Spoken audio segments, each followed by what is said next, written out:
SSC exam 2009 में पूछा गया प्रश्न। ज़्यादा प्रश्न नहीं है, सिर्फ 10 प्रश्न हैं। पहले आप इसे सॉल्व कर लें ताकि मैं फिर बाद में इसको जो है एक एक कर मैं सॉल्व करूं और आपको बता पाऊं कि इसका जो है सही आंसर क्या होगा। तो चलिए मैं शुरुआत कर रहा हूं क्वेश्चन नंबर 141 से। आपने इसे बना भी लिया होगा और नहीं बना है तो स्क्रीन रोक करके पहले इसे बना लें, फिर उसके बाद जो है देखने का प्रयास करें ताकि आपको फ़ायदा जो है इसका ज़्यादा से ज़्यादा मिल सके। तो चलिए देखते हैं क्या कहता है क्वेश्चन नंबर 141। तो क्वेश्चन नंबर 141 कहता है, इसको हम पहले समझने का प्रयास करेंगे। देखिए क्या कह रहा है। कहता है the assassin was convicted and ordered to be hang even though the lawyer handle the case efficiently. देखिए इसमें समझने वाली बात क्या है, पहले हम उसको समझेंगे। यहाँ पहले एक वर्ड आया है एसेसिन। एसेसिन का मतलब होता है छिप कर वार करने वाला या हत्यारा भी होता है, ठीक है। कन्विक्टेड का मतलब होता है दोषी ठहराना। और एक वर्ड यहाँ पर आया है हंग, ये समझने वाले पॉइंट है। ये समझने वाले पॉइंट क्या है यहाँ पर, ये तो आप समझ गए होंगे, ये भी समझ गए। और तीसरा ये इसमें खेला है, वो खेला क्या है वो समझिए। एक वर्ड होता है HANG हैंग, और जब इसको हम V2 करते हैं तो हो जाता है HANGED, और V3 भी यही होता है HANGED, ठीक है। दूसरा होता है HANG ही रहेगा, लेकिन V2 इसका चेंज होकर हो जाता है HUNG, और V3 भी इसका होता है HUNG। अब देखेंगे जब हैंग का V2 V3 हैंग्ड और हैंग्ड होता है तो इसका मतलब होता है फांसी पर चढ़ाना, फांसी पर चढ़ाना, ठीक है। और जब HANG लिखा हुआ है और इसका V2 जो है हैंग और हैंग होता है तो इसका मतलब होता है लटकाना। कपड़ा वगैरह जो आप खुट्टी पर लटकाते हैं ना, उसी के लिए इसका इस्तेमाल होता है, या फ़ोटो वगैरह फ़ोटो फ्रेम वगैरह जो लटकाते हैं उसके लिए इसका इस्तेमाल होता है। अब देखिए ऐसे सीन है तो कपड़ा लटकाने की तो बात करेगा नहीं, फांसी पर चढ़ाने की बात कर रहा है। तो यहाँ पर HUNG जो लिखा हुआ है ये बिल्कुल गलत है। यहाँ पर HUNG नहीं होना चाहिए था। HUNG की जगह पर अगर HANGED अगर लिख दिया जाता तो समझिए कि वाक्य जो है बिल्कुल सही हो जाता। तो इस तरह से यदि आप देखते हैं तो क्वेश्चन नंबर 141 का जो आंसर होगा वो आंसर जो है बी सेक्शन में, इसका आंसर बी ही होगा, ठीक है। तो मैं समझ रहा हूँ कि आपको ये क्वेश्चन समझ में आ गया होगा। तो मैं बढ़ रहा हूँ क्वेश्चन नंबर 142 की ओर।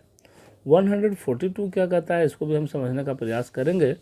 देखिए क्या कहता है 142, being unable to cope with the syllabus he discontinued the course. Being unable to cope with the syllabus, cope with का मतलब होता है पूरा करना, है ना।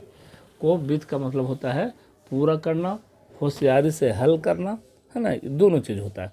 तो कहता है being unable to cope with the syllabus, syllabus पूरा होने नहीं होने के चलते ही डिसकंटिन्यूड द कोर्स, उसने कोर्स को जो है छोड़ दिया। तो यहाँ पर देखिए ही के साथ V2 लिखा है, ये भी सही है। और कोप के साथ विथ लगता है, कोप विथ समथिंग होता है, ये प्रीपोजिशनल यूज है, कोप विथ समथिंग। तो कोप विथ समथिंग ये भी दिया हुआ, तो यहाँ पर भी कोई गलती नहीं है। Being unable to cope with the syllabus, ठीक है, ही डिसकंटिन्यूड द कोर्स। तो इस सेंटेंस में मेरे समझ से कहीं पर भी एरर नहीं है। एक सिर्फ ये याद रखें कि कोप विथ समथिंग होता है जिसका मतलब होता है पूरा करना, या दूसरा हिंदी होता है होशियारी से हल करना। तो चलिए मैं समझता हूँ कि आपको ये चीज़ समझ में आ गया होगा। और क्वेश्चन नंबर 142 का जो आंसर होगा मेरे समझ से वो जो है आंसर डी होगा, ये डी ही इसका आंसर है। क्वेश्चन नंबर 143 को देखते हैं। 143 क्या कहता है, कहता है if I was told earlier I would have been certainly helped you. अब इसको समझने वाली बात क्या है, ये कंडीशनल सेंटेंस की बात है। तो कंडीशनल सेंटेंस पहले हमको समझना है, और कैसे इसको समझेंगे वो देखेंगे। सबसे पहले ध्यान देंगे हम कि 3 तरह का कंडीशनल सेंटेंस होता है। सबसे पहला जो है, अगर वाक्य के शुरू में इफ़ रहे, इफ़ के बाद सब्जेक्ट और प्लस V1 या V5 रहे, तो ये पहला वाक्य हो गया। और दूसरा जो वाक्य होगा इसमें, वो सब्जेक्ट के बाद शैल विल और प्लस इसके बाद V1 का इस्तेमाल होगा। ये पहला कंडीशन है। दूसरा कंडीशन आपको समझना क्या है कि अगर इफ़ के बाद सब्जेक्ट प्लस V2 लिखा हुआ रहे, इफ़ के बाद क्या लिखा हुआ रहे, सब्जेक्ट प्लस V2, तो दूसरा जो सेंटेंस होगा वो subject plus would plus V1 होता है। तीसरा कंडीशन है कि अगर इफ़ के बाद subject plus had plus V3 लिखा हुआ रहे, तो जो दूसरा सेंटेंस होगा उसमें होगा सब्जेक्ट प्लस वुड हैव और प्लस जो है V3 का इस्तेमाल होता है। अब इसमें हम देखेंगे कि ये तीन, हाँ दूसरी चीज़ ध्यान देना है कि कंडीशनल जो सेंटेंस है ना, ये सेंटेंस के अभी आपने देखा अगर ये सेंटेंस जो है इस साइड भी लिखा हुआ हो सकता है, ये सेंटेंस इस साइड भी लिखा हुआ हो सकता है। ध्यान देना कि ईव के बाद कौन कौन सा कंडीशन है, ईव के बाद V1 V5 होना चाहिए, है ना, ईव के बाद V2 होना चाहिए, ईव के बाद हैड प्लस V3 होना चाहिए। तो ये सारी चीज़ों पर आपको ध्यान देना है। यहाँ पर अब देखेंगे लिखा है if I was told earlier I would have certainly helped you. देखिए गलती कहाँ पर किया है, इफ़ आई वॉज टोल्ड, यहाँ पर वुड हैव का इस्तेमाल हुआ है, तो ये बात तो बिल्कुल सही है। अब देखिए वुड हैव जब यहाँ पर है तो स्ट्रक्चर होना चाहिए कि if plus subject plus had plus V3। तो मेरे समझ से if I was told earlier है, ये सेंटेंस जो है पैसिव में है, तो जब इसको आप पैसिव में बदलेंगे तो हैड जो है ना ये हैड बीन में हो जाता है। तो इसके जगह पर अगर ये लिखा होता कि if I had been told earlier, if I, ये वॉज टोल्ड है, इसके जगह पर लिख दीजिए हैड बीन टोल्ड। अगर ये लिखा होता तो वाक्य जो है बिल्कुल सही हो जाता, तो ये लिखा हुआ नहीं है। तो इस तरह से आप देखते हैं तो क्वेश्चन नंबर 143 में इसका जो आंसर होना चाहिए मेरे समझ से, वो इसका आंसर क्या चीज हो जाएगा, इसका आंसर जो है ए सेक्शन में गलती है, वॉज टोल्ड की जगह हैड बीन टोल्ड होगा। तो मैं समझता हूँ कि क्वेश्चन नंबर 143 भी आपको समझ में आ गया होगा। अब बढ़ते हैं क्वेश्चन नंबर 144 की ओर। 144 क्या कहता है, इसको पहले हम समझेंगे क्या कह रहा है। कहता है कि arms are given to the poors. सबसे पहले एक वर्ड जो इसमें आया है आर्म्स। आर्म्स जो होता है ये हमेशा प्लूरल नाउन की तरह इस्तेमाल होता है। ऐसे बहुत सारे वर्ड हैं, एक आर्म्स हो गया, दूसरा थैंक्स हो गया, और भी बहुत सारे वर्ड हैं, ग्रीन्स हो गया, है ना, वेजिटेबल्स हो गया। तो ये सारे शब्द जो है हमेशा प्लूरल नाउन की तरह इस्तेमाल होता है, इसका कभी सिंगुलर होता नहीं है। पहला चीज़ तो आप ये समझ गए कि यहाँ पर आर्म्स लिखा है तो ये प्लूरल नाउन है, आर्म्स का मतलब भीख होता है, और जब ये प्लूरल नाउन है तो इसके साथ प्लूरल वर्ब का इस्तेमाल होगा, और प्लूरल वर्ब का यहाँ पर इस्तेमाल भी किया है। आर्म्स आर गिवन माने भीख दिया जाता है टू द पुअर्स। अब यहाँ पर गलती क्या किया है कि याद रखिएगा किसी भी एडजेक्टिव के पहले यदि आप द लगा दे, जैसे पुअर लिखा हुआ है, ठीक है, आप पुअर के पहले आपने क्या किया कि इसके पहले द लगा दिया, तो ये ऑलरेडी ये प्लूरल नाउन हो गया। और इस प्लूरल नाउन को अंग्रेजी में हम बोलते हैं एड नाउन। बहुत सारे कम ग्रामर किताबों में इसका जिक्र किया गया है।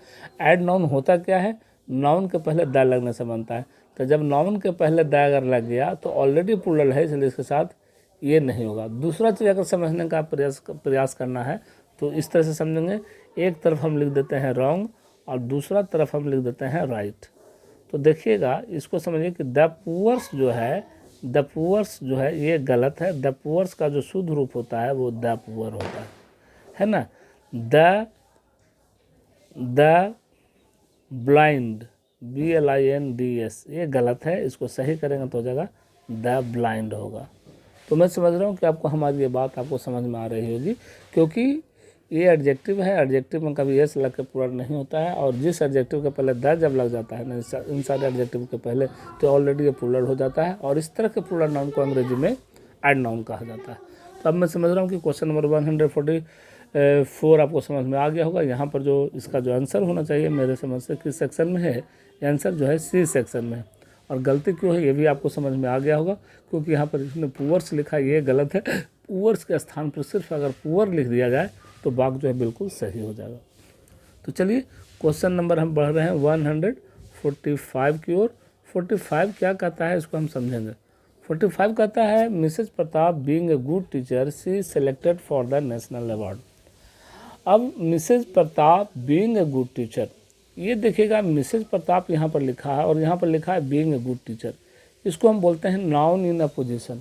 अब नाउन इन अ पोजीशन होता क्या है, तो कहता है जो नाउन के बारे में एक्स्ट्रा इन्फॉर्मेशन देता है।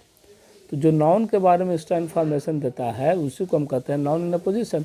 यहाँ पर लिखा है Mrs Pratap being a good teacher, तो मिसेज प्रताप के बारे में ये इन्फॉर्मेशन दे रहा है, एक्स्ट्रा इन्फॉर्मेशन दे रहा है कि मिसेज प्रताप एक अच्छी शिक्षक होने के नाते she selected for the national award. अब देखिए दूसरा चीज़ इस तरह से देखेगा, जैसे लिखा है राम, ठीक है। अब यहाँ पर मैंने लिखा the son of Dasharath, the son of Dasharath. देखिए ये हम लिखेंगे हल्का है, ये आपको समझ में आ जाएगा। तो Ram the son of Dasharath, ये नाउन के बारे में एक्स्ट्रा इन्फॉर्मेशन दे रहा है, तो मेन सब्जेक्ट यहाँ पर है। तो यहाँ पर ये नहीं लिख सकते कि he was a king, he was a king, क्योंकि यहाँ पर राम भी subject, Ram the son of Dasharath से कोई फ़र्क नहीं पड़ रहा बाग पर। ये राम के लिए यहाँ पर जो ही का इस्तेमाल हुआ ये गलत है, क्योंकि राम जो दशरथ के बेटा थे, महान राजा थे। तो सेम चीज़ यहाँ पर भी वही चीज़ है, Mrs Pratap being a good teacher she is selected for the national award. तो यहाँ पर जो सी का इस्तेमाल किया ना, क्योंकि एक ही वाक्य में कभी भी दो सब्जेक्ट का इस्तेमाल नहीं होता है। तो इस तरह से देखा जाए क्वेश्चन नंबर 145, तो इसका जो सही आंसर होगा वो आंसर होना चाहिए मेरे समझ से बी सेक्शन में, बी ही इसका आंसर होगा, दूसरा नहीं होगा। तो मैं समझ रहा हूँ कि आपको क्वेश्चन नंबर 145 जो है समझ में आ गया होगा। तो मैं बढ़ रहा हूँ क्वेश्चन नंबर 146 की ओर। 146 कहता है, इसको पहले हम समझेंगे। 146 कहता है कि we have to ensure that members fulfil requirements. अब यहाँ पर समझने वाली बात क्या है जो हम समझेंगे, इस पर ध्यान देंगे। बहुत अच्छा प्रश्न है ये, इसमें बहुत सारे लोग जो है कन्फ्यूज़न में आ जाते हैं। क्वेश्चन नंबर जो है 6 क्या कह रहा है, इसको हम समझने का 146 क्या कह रहा है, इसको हम समझेंगे। ये कहता है, देखिएगा अंग्रेजी का 2 वर्ड होता है, एक होता है इंश्योर। इंश्योर का मतलब होता है बीमा करना, इंश्योर का मतलब क्या होता है, बीमा करना। और दूसरा वर्ड है इंश्योर, इंश्योर का अर्थ होता है सुनिश्चित करना। इंश्योर, इंश्योर का मतलब क्या होता है, सुनिश्चित करना, ये होता है। तो वी हैव टू इंश्योर, तो वी हैव टू इंश्योर, हम लोगों को बीमा करना, ऐसी बात नहीं है, है ना। वी हैव टू इंश्योर, हम लोगों को सुनिश्चित करना है कि मेंबर्स फुलफिल द रिक्वायरमेंट्स, जो मेंबर्स है रिक्वायरमेंट को क्या करें, फुलफिल करें। तो यहाँ पर इंश्योर का इस्तेमाल नहीं होगा, क्योंकि बीमा करने का जिक्र नहीं है ना, सुनिश्चित करने का जिक्र है। तो यहाँ पर इंश्योर वर्ड है, ये वर्ड ही गलत है। इसलिए मेरे समझ से 146 का जो आंसर होना चाहिए या होगा वो कौन सा होगा, वो जो आंसर है वो बी सेक्शन में होगा। अब देखते हैं क्वेश्चन नंबर 147, बहुत इंटरेस्टिंग क्वेश्चन है। और इस तरह के प्रश्न पहले भी आ चुके हैं जो कि मैंने बताया है, लेकिन आप लोग ध्यान देते नहीं हैं। अगर ध्यान देते तो आपको खोजने में दिक्कत नहीं होता, इसका एरर ढूंढना बहुत आसान है। मैंने पहले बताया है कि अगर वाक्य में अगर नो सूनर लिखा हुआ रहता है, क्या लिखा हुआ रहता है, नो सूनर, है ना। तो जब नो सूनर लिखा हुआ रहता है तो सबसे पहले देखेंगे कि वाक्य में देन लिखा हुआ है कि नहीं, और नहीं लिखा हुआ है तो समझेंगे कि गलत है। परीक्षा में क्या करता है कि नो सूनर के साथ आपको क्या लगा देगा, भेन लगा देगा, ये गलत होता है और ये वाला सही होता है ना। अब देखिए हार्डली है और स्कार्सली है, SCARCELY, हार्डली है और स्कार्सली है, इसके साथ क्या करेगा, इसके साथ देन लगा देगा, ये गलत है। लेकिन अगर इसके साथ भेन लगा दिया जाए तो सही है। तो ये सारी चीज़ आपको याद रखना है। आप देखिएगा no sooner did the teacher enter the class when, ये देखिए यहाँ पर गलती किया है ना। यहाँ पर जो भेन का इस्तेमाल है बिल्कुल गलत है, यहाँ भेन का कभी इस्तेमाल हो ही नहीं सकता, क्योंकि शुरू में क्या लिखा हुआ है, नो सूनर लिखा हुआ। मैंने अभी बताया कि नो सूनर के बाद जब भी इस्तेमाल होता है तो दैन का इस्तेमाल होता है। तो मैं समझता हूँ कि आप इसे समझ गए होंगे। अब चलते हैं क्वेश्चन नंबर 100। हाँ, तो इसका आंसर क्या होगा, आंसर मैंने नहीं बताया ना, तो इसका आंसर क्या हो जाएगा, इसका आंसर जो है सी सेक्शन में गलती है, सी सेक्शन में एरर है। तो चलिए अब मैं बढ़ रहा हूँ क्वेश्चन नंबर 148 की ओर। देखिए 148 क्या कहता है, 148 कहता है, 148 कहता है The type of qualities you acquire depend upon your company and show you associate yourself with the simple and good natured people. देखिएगा यहाँ गलती क्या किया है, यहाँ लिखा है कि the type of qualities you, आप देखिए यहाँ पर ही ऑफ लिखा हुआ है। मैंने आपको बताया है कि यदि बाग का construction noun plus of plus noun हो तो और इसके बाद वर्ब का यदि इस्तेमाल करना हो तो जो ये प्रीपोजिशन आया फर्स्ट प्रीपोजिशन है ना, और ऐसे बहुत सारे चीज़ होते हैं, नाउन प्लस ऑफ प्लस मैंने ढेर सारे प्रीपोजिशन लगा हुआ है, तो जो फर्स्ट प्रीपोजिशन होता है उसके पहले जो नाउन या प्रोनाउन आता है वही बाग का सब्जेक्ट होता है, और इसी के अनुसार जो है वर्ब का भी इस्तेमाल होता है।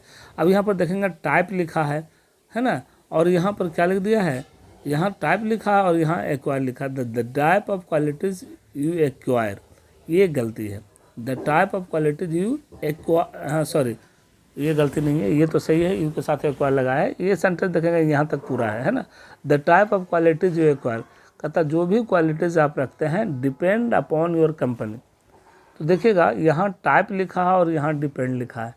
The type of qualities you acquire depend upon your company, तो यहाँ टाइप है तो टाइप के अनुसार यहाँ डिपेंड का इस्तेमाल कभी नहीं होगा, क्योंकि टाइप जो है सिंगुलर नाउन है और इसके साथ सिंगुलर वर्ब का इस्तेमाल होगा। तो इसको सिंगुलर वर्ब को सिंगुलर बनाने का नियम क्या होता है, अगर कोई भी वर्ब जो होता है वो अपने आप में ये याद रखेंगे कि जो वर्ब होता है अपने आप में प्लूरल होता है, और वर्ब को सिंगुलर बनाने के लिए क्या करते हैं उसमें एस या एस जोड़ देते हैं। ये हो गया डिपेंड्स लिख दी। तो ये डिपेंड्स अगर लिखा होता तो बाग सही होता। दो चीज़ है, अगर नाउन में एस या एस लग जाता है तो ये प्लूरल हो जाता है, नाउन में एस या एस लगने पर क्या होता है प्लूरल होता है। और जस्ट इसका अपोजिट होता है कि अगर कोई भी मेन वर्ब है उसमें ये एस या एस लगा देते हैं तो ये सिंगुलर हो जाता है। समझा ये बात।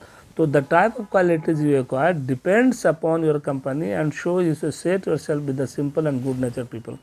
तो क्वेश्चन नंबर 148 का जो आंसर होगा मेरे समझ से वो आंसर हो जाएगा बी सेक्शन में गलती है, डिपेंड के स्थान पर डिपेंड्स होना चाहिए। तो चलिए हम समझते हैं कि आपको ये समझ में आ गया होगा। आपको पढ़ते हैं क्वेश्चन नंबर 149 की ओर। 149 कहता है कि the earth atmosphere comprises of numerous gases. देखिए कंप्राइज माने होता है से मिलकर बना होना, तो याद रखिएगा कि कंप्राइज के बाद कंप्राइजेज है ना, हम कंप्राइज लिखते हैं, ठीक है। कंप्राइज के बाद कभी भी ऑफ का प्रयोग जो है नहीं होता है। हाँ, कंप्राइज की जगह पर एक और वर्ड आता है कंसिस्ट आता है, CONSIST है ना, तो इसके साथ ऑफ का प्रयोग होता है। दोनों का अर्थ होता है मिलकर बनाना, दोनों में एरर कभी यही देता है हमेशा। देखिएगा जहाँ कंप्राइज लिखेगा तो वहाँ पर ऑफ हमेशा परीक्षा में लगा कर देता है, और कंसिस्ट के साथ जो है ऑफ को हटा देता है। तो याद रखेंगे कि कंसिस्ट के साथ ऑफ लगता है, कंप्राइज के साथ ऑफ कभी नहीं लगता है। उसका मतलब होता है कि धरती का जो एटमॉस्फेयर है वो कई सारे गैसों से मिलकर बना है।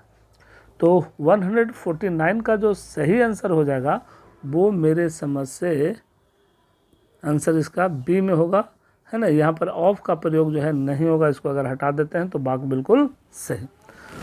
अब चलते हैं लास्ट में क्या है देखेंगे। क्वेश्चन नंबर 150 क्या कहता है इसको हम समझते हैं। थोड़ा सा है, ये भी वर्ड मीनिंग का खेला है, ज़्यादा टफेस्ट वर्ड नहीं है। लिखता है he takes pain over his work.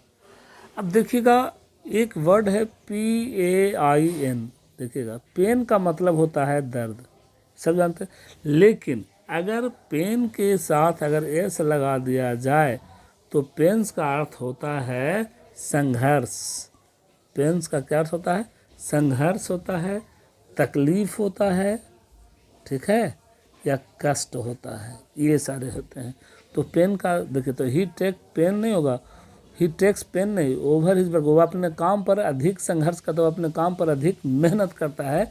तो यहाँ जो पेन का इस्तेमाल है ना वो गलत है। यहाँ पर पेन के स्थान पर अगर पेन्स कर दिया जाए तो बाग जो है बिल्कुल सही। ऐसे बहुत सारे वर्ड हैं, जैसे आप देखेंगे WATER, तो हम लोग जानते हैं वाटर का मतलब क्या होता है, वाटर का मतलब होता है पानी, लेकिन अगर लिख देंगे वाटर्स, एस यदि लगा देंगे तो इसका मतलब होता है जलाशय, जलाशय या तालाब आप इसको कह सकते हैं, ठीक है। तो बहुत सारे ऐसे वर्ड हैं जिसमें अगर एस लगा देने पर उसका अर्थ जो है बिल्कुल बदल जाता है ना। जैसे देखेंगे एक वर्ड मैं और सिखा रहा हूँ, WOOD, वुड का मतलब होता है लकड़ी, हम लोग जानते हैं, लेकिन जैसे ही इसमें एस लगा देते हैं WOODS कर देते हैं तो वुड्स का मतलब होता है जंगल। तो देखिए ये थोड़ी छोटी बातें हैं जो कि मैं आपको बताता चल रहा हूँ, और मैं चाहता हूँ कि आप इन सारी चीज़ों को नोट करते जाएं कॉपी में। और एक समय ऐसा आएगा ना आप यकीन नहीं मानेंगे, आप एरर देखते के साथ इसको सोल्व करेंगे। भले हमें बताने में समय लगा हो, लेकिन आपको पकड़ने में एरर मिनट तो नहीं मैं कह सकता, सेकंड में आप ज़रूर बना लेंगे।